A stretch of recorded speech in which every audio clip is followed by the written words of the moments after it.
지난 12월 24일 이후 원달러 환율은 빠르게 하락하고 있습니다. 하루 전만 해도 환율이 1480원까지 급등하면서 글로벌 금융위기 이후 좀처럼 보기 힘들었던 극단적인 원화 약세 구간을 연출했습니다. 29일에도 하락세는 이어져 한때 1430원 밑으로 내려가기도 했습니다.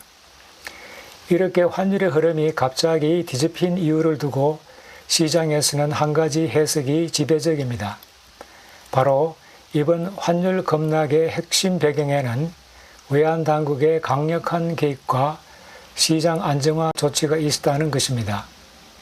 오늘은 이 같은 견해가 단순한 추측이 아니라 실제 데이터와 시장 구조에서도 확인되는지 하나씩 살펴보겠습니다. 이번 하락을 이해하려면 그 이전 상승세가 어떻게 만들어졌는지부터 봐야 합니다.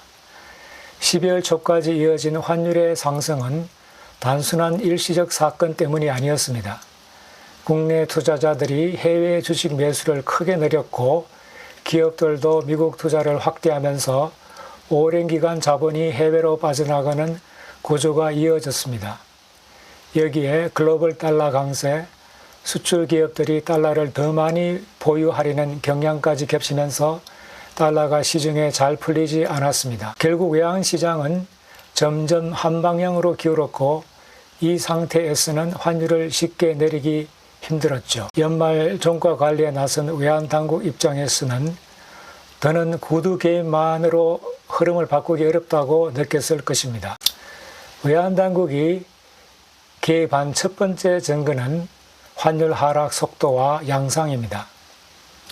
12월 24일 원달러 환율은 장중에만 20에서 30원 가까이 급락했습니다. 여기서 핵심은 하락폭보다 이후의 움직임입니다.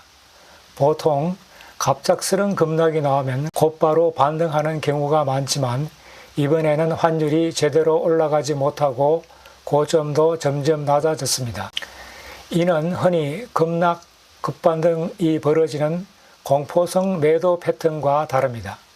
오히려 지속적으로 달러가 공급될 때 자주 나타나는 모습입니다.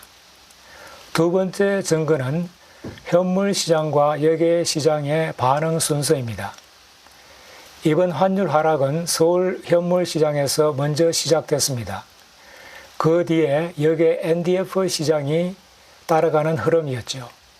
만약 글로벌 요인이 원인이라면 주로 여객 시장이 먼저 움직이고 현물이 나중에 반응합니다.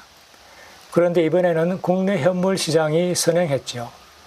이런 흐름은 외환당국이 직접 개입했거나 외국계 은행 창구를 이용해 먼저 현물 시장에 달러를 공급했을 가능성을 암시합니다. 세 번째 증거는 변동성 지표 ATR의 움직임입니다. 이번 급락 구간에서 변동성 지표 ATR을 살펴보면 재미있는 특징이 보입니다. ATR은 환율이 어느 방향으로 움직였느냐보다 얼마나 크게 흔들렸는지를 보여주는 지표입니다. 30분봉 기준 최근 14개 구간의 평균을 내어 약 7시간 동안 환율 변동폭을 확인했는데요. 보통 환율이 크게 떨어질 때는 공포 심리가 커지면서 변동성도 천천히 커지는 경우가 많습니다. 하지만 이번에는 가격이 급격히 내려갔음에도 불구하고 ATR이 크게 튀지 않았습니다.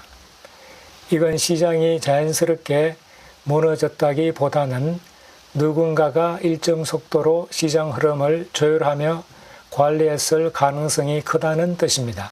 네 번째 증거는 반복적으로 나타난 상단 누르기 현상입니다. 환율이 오르려고 할 때마다 위쪽에서 계속 눌리는 모습이 반복됐습니다. 상단 꼬리 비율이라는 지표로 이 현상을 살펴보면 환율이 잠깐 위로 치솟았다가 바로 아래로 눌려 내려온 흔적이 하나의 캔들에서 얼마나 크게 나타났는지를 알 수 있습니다. 이 값을 30분 단위로 계산해서 최근 10개 봉의 이동 평균을 내보면 약 5시간 정도 상단 압력이 꾸준히 반복되었음을 확인할 수 있습니다. 특히 12월 24일 이후 구간을 보면 환율이 반등할 때마다 윗꼬리가 지속적으로 길었고, 이는 특정 가격대에 달러 매도 세력이 계속해서 물량을 내놓았다는 의미와 같습니다.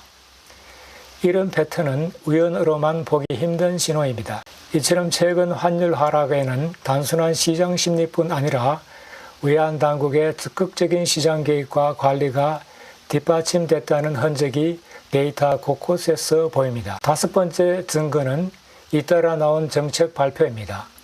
하나씩 살펴보면 모두 다른 대책처럼 보일 수 있지만 국민연금 외환스와프 연장, 외환건전성 부담금 한시 면제, 외국계 은행 지점 선물한 포지션 한도 확대, 해외 자회사 배당금 비과세, 그리고 스와케미 양도세 감면 논의까지 결국 이 모든 정책의 방향은 분명합니다.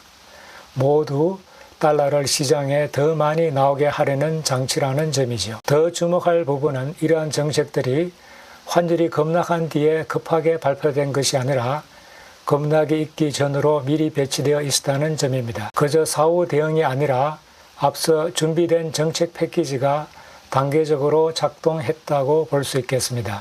6번째 증거는 바로 환율 움직임에서 나타난 결과 자체입니다. 12월 24일 하루 동안 환율은 20에서 30원 넘게 하락했고 26일과 29일에는 장중에 1420원대까지 내려갔습니다. 이건 단순히 변동성이 커진 것이 아니라 가격 레벨이 한 단계 내려앉은 거나 다름없습니다. 구두 개입만으로 이런 가격 수준이 유지되기는 어렵습니다. 실제로 달러가 시장에 풀리지 않았다면 보통은 이 정도로 떨어진 뒤에는 금세 다시 반등했을 것입니다. 하지만 이번에는 환율 하락이 유지됐습니다. 가장 단순하지만 그래서 오히려 가장 강력한 근거가 되는 셈입니다. 지금까지의 6가지 증거를 종합하면 12월 24일 이후 나타난 환율 급락을 단순한 시장 변동만으로 보기 어렵습니다. 서울 외환시장의 장중에서 갑자기 나타난 급락, 여객시장의 뒤따른 반응, 변동성의 억제, 반복된 환율 상단 압력, 동시에 작동한 여러 정책, 그리고 곧바로 확인된 결과까지 모두가 같은 방향을 가리키고 있습니다. 여기서 짚고 넘어가야 할 부분도 있습니다. 이번 환율 하락은 펀더멘털이 좋아지면서 자연스럽게 나온 흐름이라기보다 정책적으로 환율을 억눌러 놓은 영향이 크다고 볼 수 있습니다. 만일 개입 강도가 약해지거나 한계에 다다른다면 환율이 다시 반대로 움직일 가능성 역시 무시할 수 없습니다. 또 국민연금 등에서 발생하는 환해지 비용은 결국 국민의 자산의 부담으로 돌아올 수 있습니다. 단기 안정과 중장기 부담 사이의 균형 역시 중요한 논점입니다. 연말까지는 정부가 환율을 일정 수준에서 강하게 눌려두려는 모습이 이어질 가능성이 높아 보입니다. 하지만 내년에도 이런 개입의 효과가 계속될지는 불확실합니다. 결국 환율은 다시 본질적인 질문으로 돌아갑니다. 국내 자본의 해외 유출 흐름이 근본적으로 바뀌었는지, 세계 금융시장에서 달러 강세가 꺾였는지, 그리고 기업과 연기금, 개인 투자자들까지 달러를 보유해야 한다는 인식이 달라졌는지, 이런 근본적인 변화가 있어야 환율의 큰 방향도 바뀔 수 있습니다. 만약 자본 유출 구조는 그대로이고 글로벌 달러 환경도 크게 바뀌지 않는다면 이번 환율 하락은 구조적 변화라기보다 일시적으로 눌러놓은 결과일 가능성이 높습니다. 개입이 시간을 벌게 해줄 수는 있지만 결국 방향까지 바꾸지는 못합니다. 결국 환율은 말이 아닌 실제 흐름으로, 의지가 아닌 구조의 힘으로 다시 한번 자신의 방향을 증명하게 될 것입니다. 여러분의 견해는 어떠하신지요? 댓글로 남겨주시면 감사하겠습니다. 시청해 주셔서 감사합니다.